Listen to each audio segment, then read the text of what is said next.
What's up, people of the world? It's me, and Alex Wilmer, aka AP3 Jumped In. Today, I am finally reviewing none other than Invader Zim Enter the Florpus. Now, let's get started.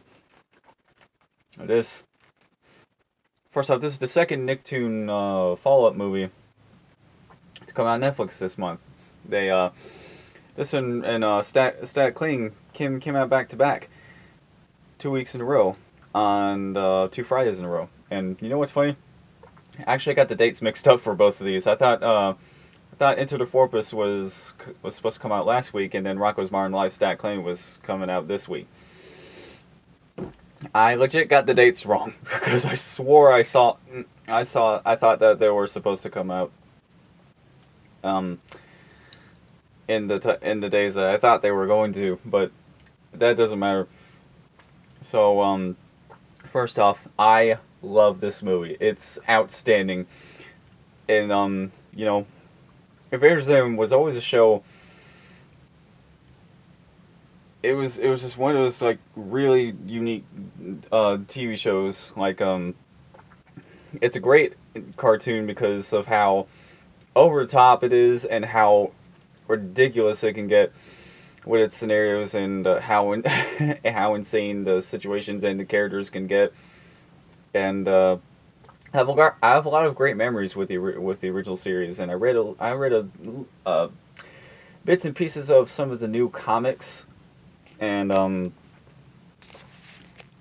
I have to say, among these Nicktoons that got follow-up movies, like with Rocco and Hey Arnold, this didn't have as many episodes as those shows and didn't quite last as long, but it still garnered a cult following over the years. And I will say, unfortunately, I sort of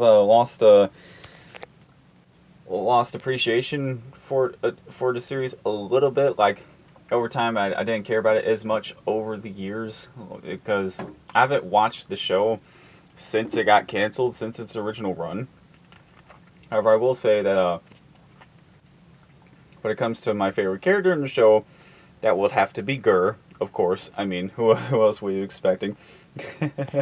He's always been my favorite character of the show, and I've always loved him, regardless of how I felt about it, even if I lost my love a little bit for Invader Zim.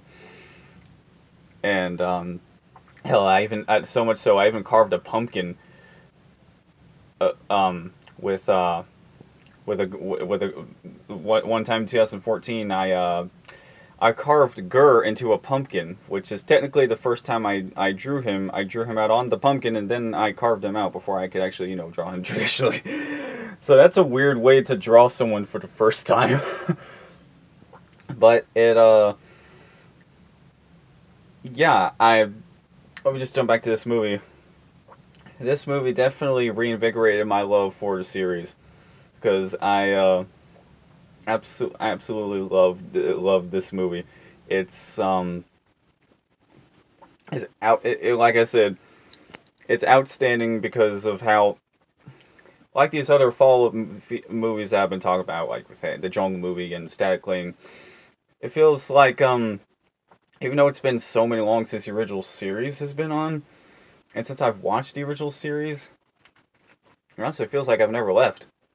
Going into these new movies for all three of these Nicktoons I'm talking about. So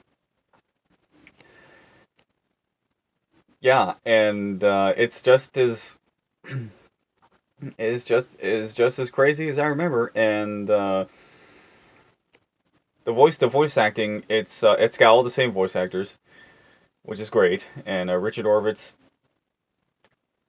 great fucking job on him because he's great. He's a great voice actor, one of my favorites actually. And the rest of the cast too. And you got Roger Bumpus and some of the other characters whose names I can't remember off the top of my head, who voiced all the other characters. So yeah, this special, I I was left completely and utterly speechless throughout the whole entire thing. It felt like I was I felt like I was having a fever dream or something because this like the climax of the movie is something. What I don't want to give too much away, but I'll give a little spoiler warning just in case. But the whole final sequence feels like it reminds me of the Dark Realm from World of Light, the adventure mode from Super Smash Bros. Ultimate. If if you've played that game and if you watch this movie, then you should know exactly what I'm talking about. It felt like I was experiencing this same exact type of stuff, and I really want to keep it a secret, but I'm just going to be very vague about that whole scene. I just want to say, what a complete freaking sensory overload that final scene was, because the the visuals were great, and like I said, I was on the pretty much on the edge of my seat throughout all of that, and leading up to that point, it was it was extremely worth it, because like I'm still speechless. So last night when I watched it, I was trying to process everything that just happened, and then I became hyper throughout the rest of the night, because that shit put me in the hyper mood, because the whole bit and was just nothing but batshit craziness, and that's what the series is all about. It's one of those. It was one of those kid shows that was. It had a very distinct style. I'm not talking about art style. It had a very distinct way of doing things with its writing and its humor and its situations. Because let me tell you, they went absolutely all out with this movie. They absolutely did. And it felt like a great conclusion to the series, because, honestly, I feel like, unlike with Hey Arnold and Rocco, where they could do more episodes if they wanted to, I feel like this really is the, aside from the comics, I guess, I feel like this is really the end of the road for the Invader Zim franchise. And I feel like it's even though it had a short-lived original 2-season run, I gotta say this movie was definitely a great finale. And if I didn't love Invader Zim before, I sure as hell love it now, because like I said, this movie reinvigorated my love for the franchise. And now I want to rewatch the old episodes and realize just how creepy the original series was. However, since it's been like over 15 years since I've watched it, there were some, if not a lot of things I forgot about, like so yeah, I'm just as speechless now, 24 hours later, as I was yesterday while I was watching it. Yeah, the animation was great. It was, like I said, the sensory overload, like I was talking about earlier with the final sequence, and they did update the characters a little bit. Like Gaz, for example, her hair has been slightly reshaped a little bit, and other characters have some refinements in their designs. And however, just like with Rocco and Hey Arnold, this movie looks just like the original series, but in HD, with some minor character design updates, just like these other two Nicktoons I'm talking about. So, yeah, overall, 10 out of 10. Highly recommend this movie. If you have not watched this movie yet, what the hell are you waiting for?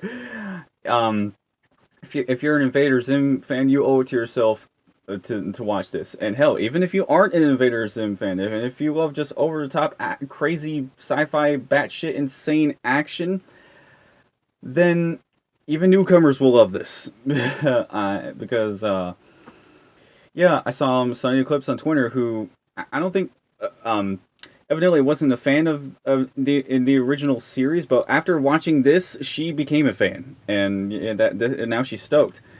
And yeah, this is this is a great movie for newcomers and old fans alike, and I highly recommend it. And it was even better than Stackling. I guess you can't really compare the two, but out of all these little Nicktoon follow-up movies, um, Enter the Florpus is my favorite, I guess. With Harold the Jungle Movie being a close second, and then Stackling following afterwards.